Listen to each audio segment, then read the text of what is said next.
Hello, my friends. John LaRuffa here with another straight up solo. And in this episode, we're going to be looking at an older game that is a classic, in my opinion. It's The Fields of Arle.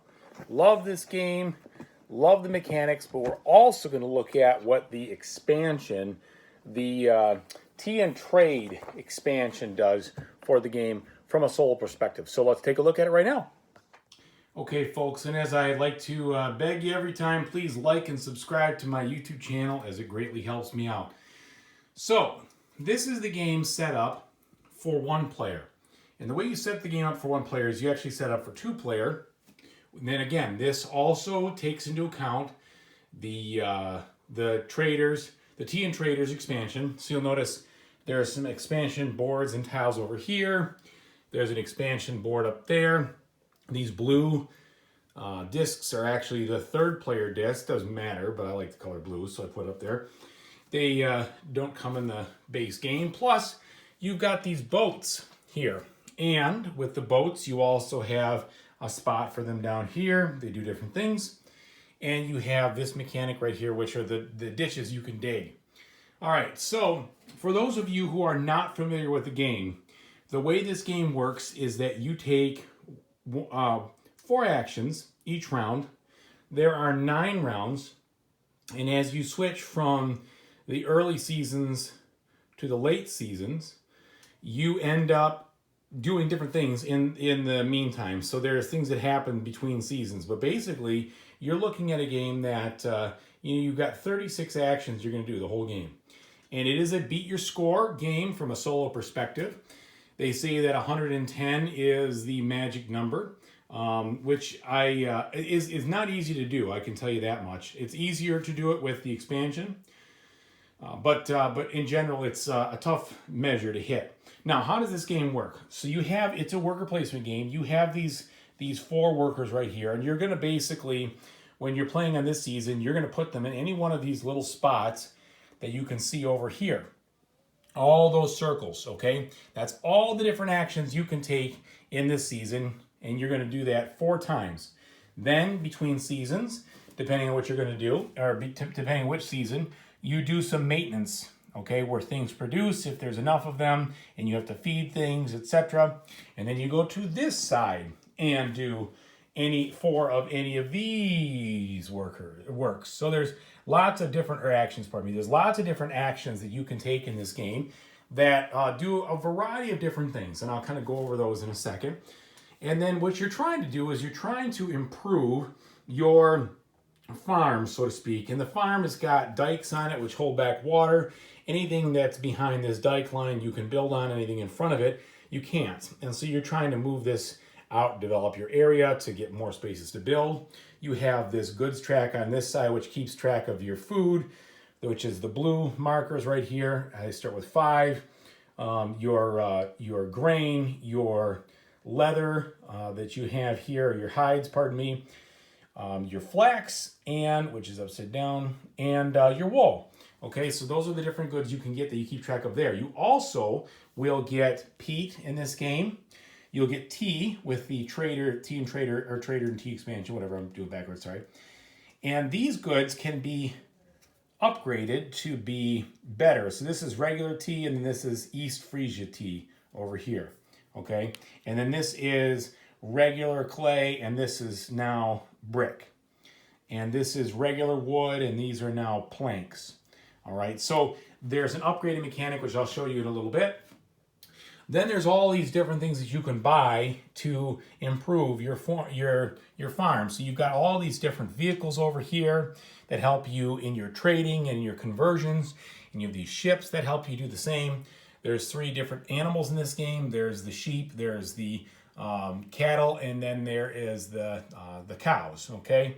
And so depending on how that goes, you're going to be breeding these things and trying to improve your different animals. And the more animals you get, the more you can either turn them into food, or you can spend, they will score points at the end. They'll also produce things. So as you can see here, the cows, depending on how many you have, you'll get some food from them in the form of milk. Over here, you'll get some food from them in the form of, well, I guess basically eating them.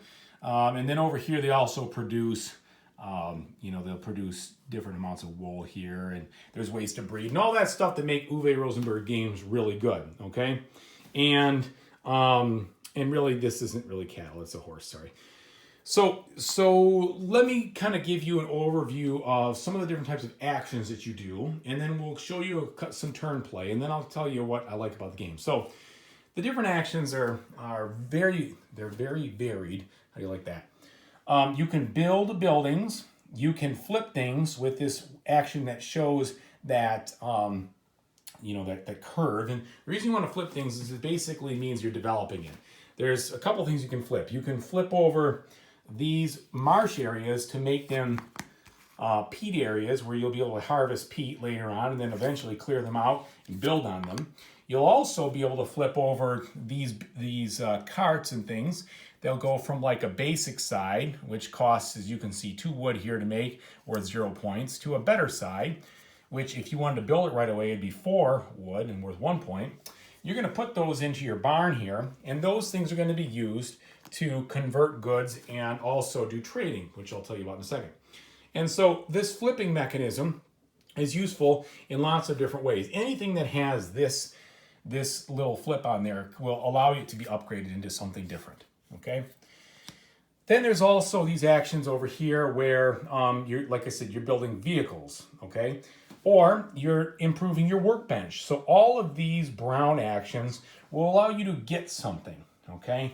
And you have to pay to improve it, but they let you get whatever you have here. So for instance, the axes. If you have 3 axes, and you take the woodcutter action, you get 1 wood per axe. But if you improve that throughout the game, make it more, then you'll get, let's say if I was over here, I get 5 wood because if I went to that space, because I have 5 axes.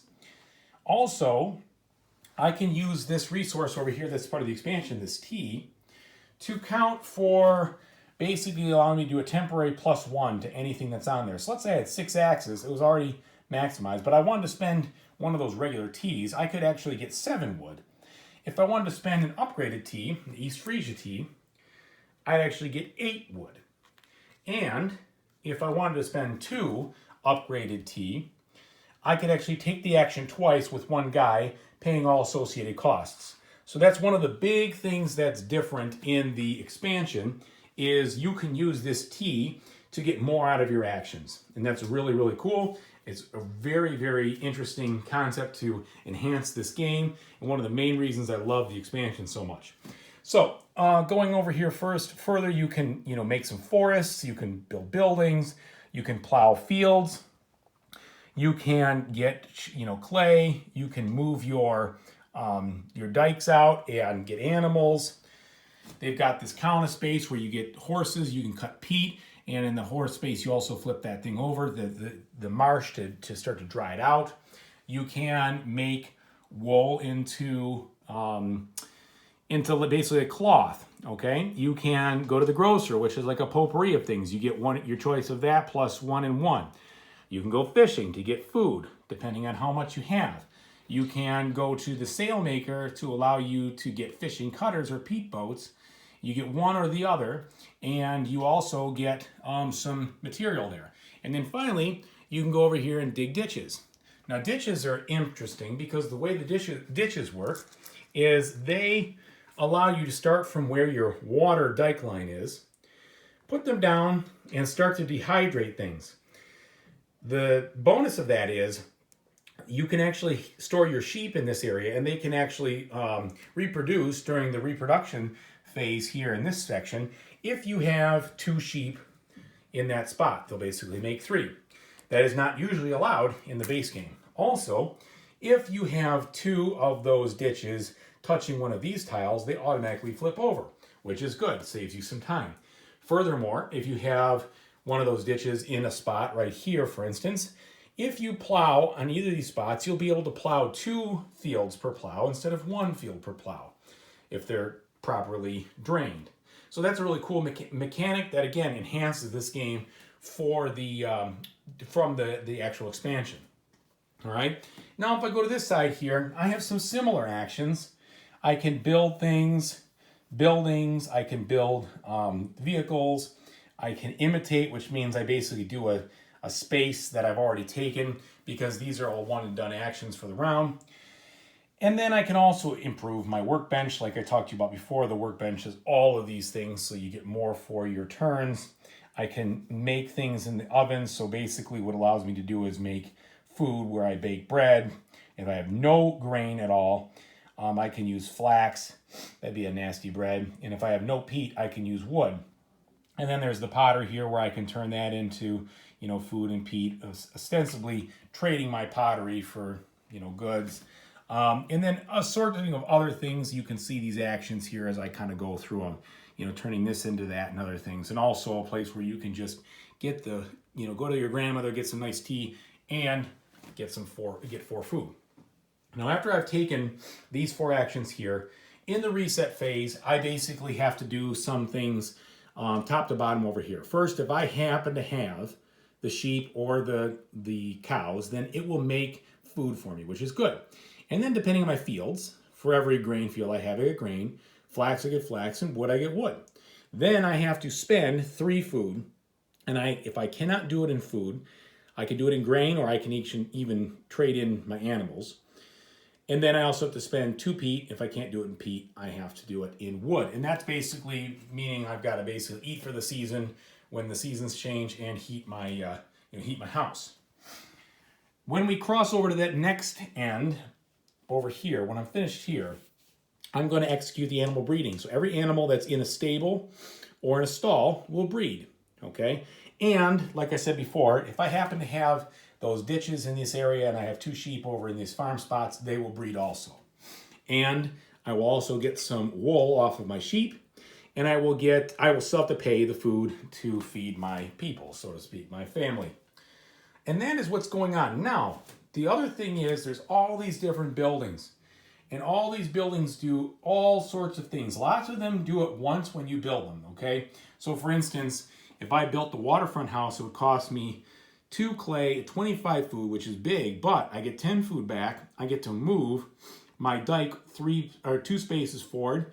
I get to move my fish traps +3 over here, and it's worth 10 points at the end of the game. So all of these buildings provide you with these specific things that happen. They're all worth points in most cases. Most of the cases, they're worth a lot of points if you get down here.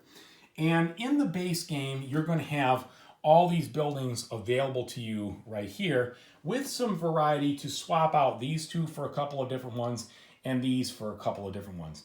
The expansion gives you more of those to swap out on both ends. Plus, you get additional buildings over here, which come with the expansion, and a little more variety down here. The blue ones, now you have some more choices where you didn't have as many in the first place. So the expansion also adds a lot of those buildings. So that's all of what's going on. And all the buildings do different things. Some of them do things during the seasons changed.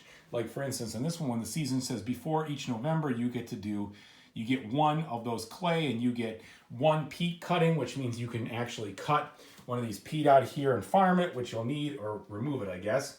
And you'll need that for your storage. And your middle game conversion to feed people and such. Now, besides all that, what do all these vehicles do? Well, I told you the vehicles you can purchase by going to the Wayne right here, where you can build right here. So we can build a vehicle by going there, a vehicle or a peat boat. If I wanted to actually build a boat, I'd have to go all the way up here. And you pay the cost in that lower right, and then that's worth the points. You can actually build the upgraded version if you want. Right off the bat, costs a little more, but then you don't have to worry about upgrading it.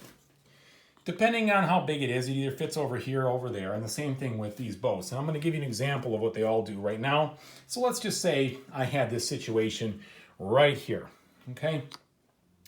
And maybe I got a plow. Whoops, let's throw that.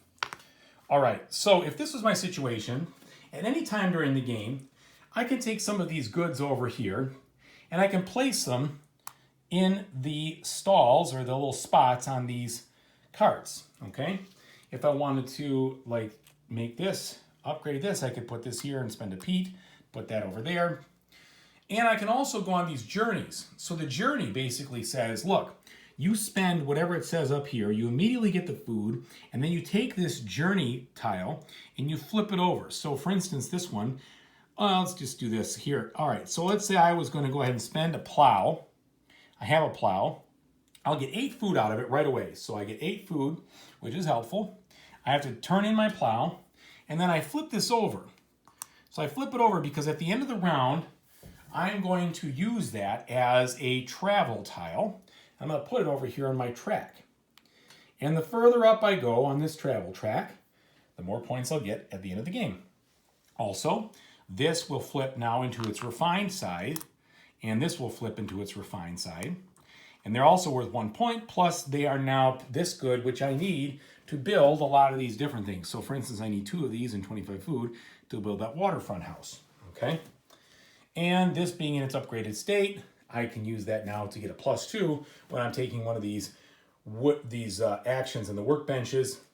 Or if I have 2 of them, I can double it up and double my action up. Now here it's a little different. If I leave my boat empty, it will actually generate me 1 food at the end of the round. This one I can use just like that. I can trade. I cannot use these boats though to take travel trips. That's not allowed. But I can spend this amount of whatever it is at the end of the round to actually place this kind of good in that spot. So for instance, if I wanted to, I could spend, let's do this. I could spend that tea over here at the end of the round, and I basically just discard it, and I would fill a boat with the refined side of this. But notice it doesn't fit in the boat. I'd have to have my boat upgraded first so that I can carry it back, and that's worth 2.5 points. I can use that for other actions, for instance, that need those things. So if I want to build a textile house, I need 1 of that good plus another different good, plus that that brick that I just got earlier to build this. So there's a lot of this interesting back and forth kind of sandboxy style of play. I can do this, I can do that, I can take these actions. There's a ton of variety. Okay. Now I'm not going to go through all the rules, but what I want you to see from this video is that it's got a lot of actions you can do, but the gameplay is fairly simple. I go here, I pick up my guy, I do what it says, I get what it says, right? Or I go here, 1 plow. If I have a plow, I go out and I plow these fields. You can do that 4 times per round, 9 rounds. And that is what you're going to do. The gameplay is simple once you understand all of what you're able to do here. But because there's so many things that you can do with that simplistic choice of action, I can build, do I want to build more carts to trade more? And with trading more, I can then move up on this track, and that track will get me points in the end. I can also use that to generate food, which I need because I need lots of food to pay things. I also need food to build all these buildings. So that'll help. The buildings get me points. I'm going to run out of farmland. I got to go ahead and advance these dikes. If I get the dikes down all the way to the end, I get bonus points, or I don't lose points, pardon me, at the very end for that. There's a substantial amount of other points I can get by just getting rid of these so I don't lose points at the end, because these are -4, -3, -4, -4. So I have to drain that area to cultivate it. There's just a ton of different things. And even though the games play out the same, depending on how or I should say that there are no random elements in it, depending on which buildings you put in there, and there are a lot of them, especially with the expansion, you will have a variety of different ways to explore what is going on, how to score points, how to try different strategies, and there's a ton of options to see what you can do. Now, of course, the first couple of turns in any games like these are going to be fairly similar. You're going to decide to do a few things off the bat to get yourself going, but then it diverges pretty quickly if you use your imagination to try different things, different building combinations, different strategies with the types of vehicles you get, etc. And so I think there's a lot of variety here. And again, I'm showing off both the expansion and the base game because I feel like if you like the base game, the expansion is a natural progression, something that you would want to do. So that is basically the deal. And I don't think I need to show you any turns, so to speak, because I've already explained how the turns work. And so watching me do a couple would not add anything to this experience. But that gives you a feel of what this game is like. And in the solo game, you play the entire thing just like you would in a 2-player. There are no special rules, nothing else. The only different thing is that people are not going to block you in these areas. So you have more freedom to go where you want, but you lose the opportunity to put one of your guys on the opposite season. So that's the only different thing about the 2-player game or the 3-player, is that you get the opportunity to jump over to the other edge once per round. In this game, you do not get that opportunity to do that. You're not allowed to. It's just all on one side, then all on the other side. And that's it. So you functionally don't really lose anything. It is one gigantic puzzle, and it is a beat your score. There are no opponents you're playing against. You are playing just against yourself and trying to maximize your points based on that. All right, so let's go back downstairs, and I'll tell you what I think about the experience itself.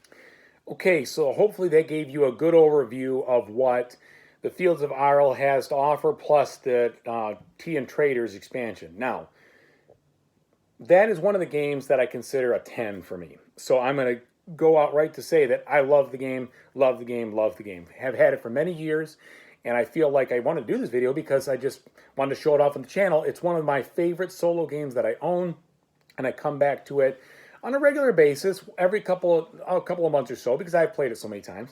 And it's fun to play it once or twice, and then, you know, it doesn't get old because those strategies and the different things you can do with it allow for a lot of variety, especially when you're choosing the different buildings, etc. The things that you might like about it, again, it's a Rosenberg game, okay? So you're always going to have that feed your people. You're going to have that farming element. You're going to have the idea that, you know, you get things and then they will reproduce to make more if you get them early with the animals. There's a lot of optimization. There's a lot of chunky puzzle decisions that you can make in there. That's great. There's also a lot of variety. If you flip up those buildings, they will change the way you want to do things. Now, of course, you could play a very similar game every now, over and over again if you wanted to, because there aren't any events or anything like that. So if you really wanted to try a strategy, you could keep working it to see how good it could get.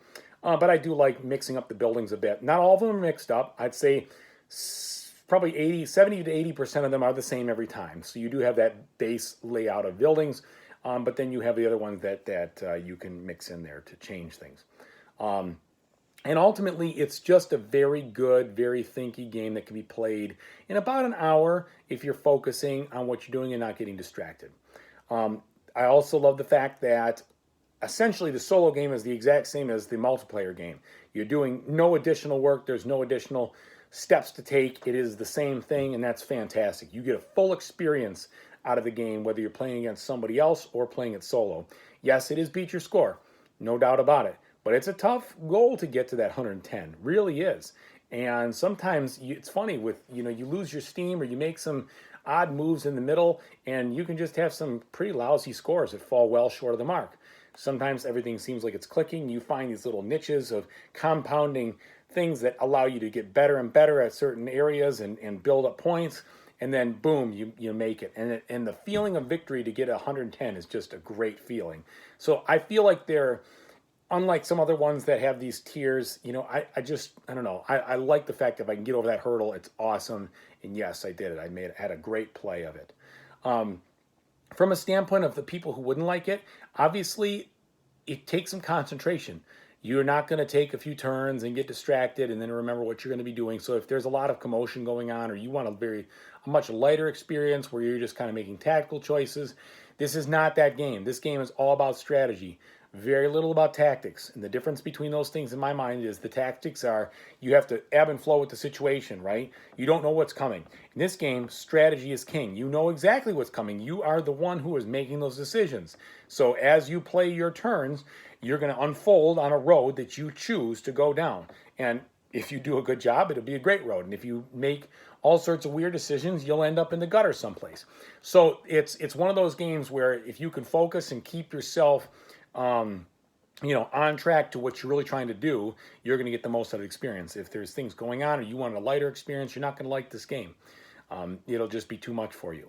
That being said, I think most solo gamers out there will appreciate this game. Most people do appreciate the Uwe Rosenberg games for what they are. They are all similar in many respects, except I guess they've kind of broken off these days with the heavier stuff like I just showed versus the polynomial games and things like that. This definitely falls into one of the more heavy titles that he's done. And I think anybody who's played it, gives it a chance, will be rewarded for that experience. So I highly recommend it. If you haven't checked it out before, maybe you can find it from a library. You know, your Flags has a library or something like that where you can check it out, take a look. But I think it's a fantastic game, well worth anybody's solo investment to learn the game and give it a try. Lots to explore, and it'll be staying in my collection for its entirety. So thank you very much for watching. I really appreciate it. And no matter what you play in the future, I hope you have an awesome time doing it. Take it easy, everybody.